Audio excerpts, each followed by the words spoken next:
Actually, pati yung mga service na in-offer namin kayo na like yung magbabayad ng water, hindi siya talaga ginagawa ng mga agent. Yung iba. May trabaho ko isang supervisor din. Kumuha sila sa Cavite, tapos siya yung nagpa-process. Parang ita-turn over sa kanila, bare talaga, like walang paint, walang tile. Actually, dapat sa kanya ako magpapa-assist ng broker. Kasi yung sa kanya, nakuha niya na.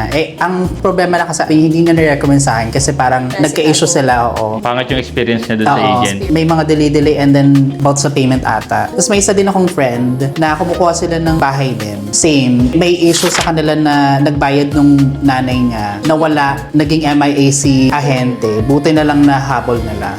Medyo nagiging hesitant din ako kung Makipag-transact. Oo, nang hindi ko kalala. Oo, Walang tsaka kumbaga i-recommend. parang yung kumbaga hindi nila ma-present ng maayos yung ano nila. Yung branding ba ng agent, oo. Glad sir, kumonek din yung friend si Lucy. Actually, alam ko na yun. Kinento niya before pa. Tapos nakita ko yung post yung My Day yung dalawa.